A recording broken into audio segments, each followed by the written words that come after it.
Afghanistan is located in Central Asia above Pakistan and surrounded by Iran, Turkmenistan, Uzbekistan, and Tajikistan. The Hindu Kush Mountains divide the land into three areas: the Central Highlands, the Southwestern Plateau, and the Northern Plains. Most of the landscape contains dry deserts and mountains. Only the valley, which is 20% of the land, contains soil fertile enough for vegetation. There are only a few major cities in the country, and they all are widely spaced apart. The capital and largest city is called Kabul, and it is located along the Kabul River south of the Hindu Kush mountain range. The world population review shows its population to be around 4.6 million, with the majority of the people living at the foothills of the Hindu Kush range and others in the interior valleys. The country is densely populated in the east, leaving the rest of the country sparse, especially in the south. Some of the major cities in Afghanistan also include Kandahar, Herat, Mazar-i-Sharif, and Jalalabad. Afghanistan's modern borders are determined by the Durand Line. According to the National Geographic, the Durand Line is 2,640 kilometers between Afghanistan and Pakistan, determined by British Indian Secretary Sir Mortimer Durand and Abdul Rahman Khan, the ruler of Afghanistan in 1893. The Durand Line is controversial because it splits the Pashtun ethnic group between Afghanistan and Pakistan. This led to many wars between Pashtun Taliban and Afghanistan Punjabi in Pakistan. There is a growing push for a separate country for Pashtuns in Pakistan called Pashtunistan. There is constant conflict between Taliban, Pakistani government, and foreign governments along the Durand Line. Now that we've talked about modern borders, let's discuss the history of Afghanistan's borders and how it has changed over time. The following information is from the non-profit organization called Razia's Ray of Hope. It has compiled a credible history of the evolution of Afghanistan's borders. Based on archaeological evidence, urban civilization in Afghanistan became between 3000 BC and 2000 BC. The first historical documents show that between 500 BC and 331 BC, the area was controlled by the Iranian Achaemenid Empire. In 331 BC, the Achaemenid Empire was later conquered by Alexander the Great, who brought Greek cultural influences to the region, deemed Hellenism. The southern region of Afghanistan was then brought under control of the Indian Mauryan Empire in the 3rd century BC, spreading Buddhism.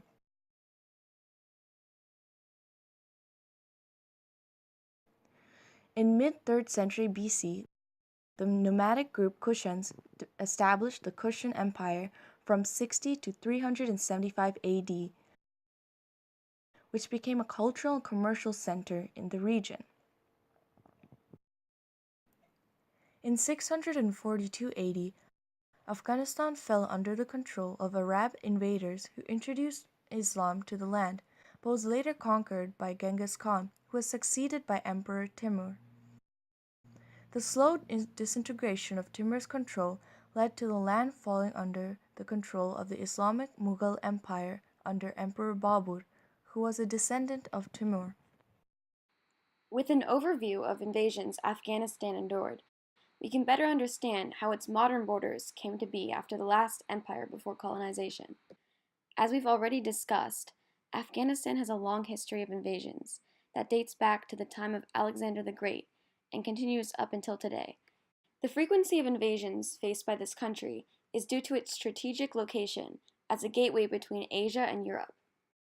As you can see on the map, Afghanistan is in the middle of two regions. This strategic location is why other countries, such as Great Britain and the Soviet Union, attempted to invade the country in more recent history. The more recent invasions of Afghanistan is covered by Great Britain.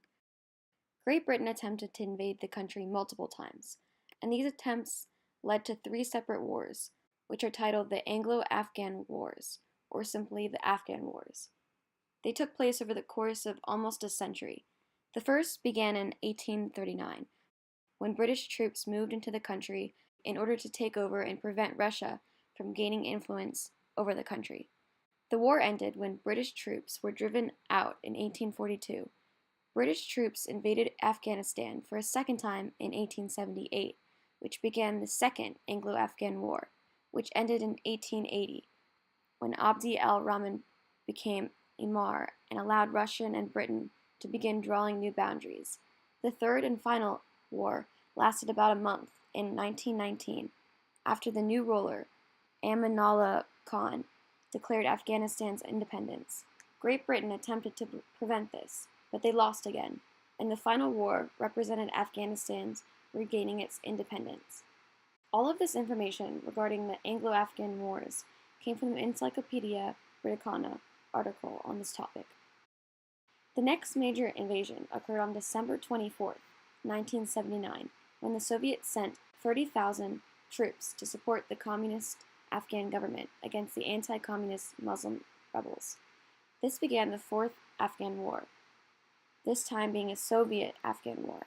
Soviet occupation of Afghanistan lasted another 10 years until the troops were withdrawn on February 15, 1989, following the signing of an accord between the United States, Pakistan, Afghanistan, and the Soviet Union the previous year. We got this information about Soviet-Afghan War from the Encyclopedia Britannica article about the Soviet invasion of Afghanistan. Now we can move on to American occupation of Afghanistan in the 21st century as a result of the Afghanistan War. The American invasion of Afghanistan, which began the Afghanistan War, started very shortly after 9/11. U.S. and British special forces were stationed in the country already by the end of September of 2001, but troops from the Northern Alliance were serving as the main ground force at that time. The Northern Alliance being a united military front that was created in Afghanistan in order to fight defensively against the Taliban. Although the Taliban were quickly ousted from Afghanistan, being pushed into Pakistan by December of 2001, international occupation in Afghanistan did not end then. Instead, their efforts shifted focus towards reconstruction and training Afghan natives into joining the Afghan security forces. During this time, many other countries joined the occupation efforts, countries such as Canada, Australia, France, and Germany. Although the combat mission officially ended in 2014, international occupation of Afghanistan obviously continues to this day. And all of this information was taken from the Encyclopedia Britannica article about the Afghanistan War. Now, according to an article from the Forces Network, which is a website dedicated to tracking the movements of armed forces from countries across the globe, there are currently troops from a couple dozen countries stationed in Afghanistan. These troops come from countries such as Germany, Italy, the United Kingdom, Australia, and of course the United States. Although troop numbers have fluctuated greatly over the past 15 or so years, the U.S. has constantly held the title of having the most troops stationed in Afghanistan. According to the Washington Post, as of January of this year, around 14,000 American troops remain in the country, although President Trump has been pushing to half this number by withdrawing 7,000 of these troops. We'll have to wait and see if Trump's plan comes to fruition this year and if international occupation of Afghanistan is going to end anytime soon. Moving on, we have this chart, which came from NPR. And this chart shows the amount of American troops stationed in Afghanistan throughout the Afghanistan War, chronicling from late 2001 and going into 2017. As you can see, the number of troops increased fairly steadily while Bush was in office, and then it experienced a great increase when Obama came into office in 2009. The number of troops in Afghanistan remained in the near 100,000 range for a while before decreasing back down close to the previous levels over the course of a few years from 2012 to 2015. Moving on in 2016, the number of troops remained fairly constant at about 10,000. This number was increased shortly after Trump came into office, and as we mentioned before, it's currently hovering at about 14,000. And that covers the current state of international occupation and American occupation in Afghanistan.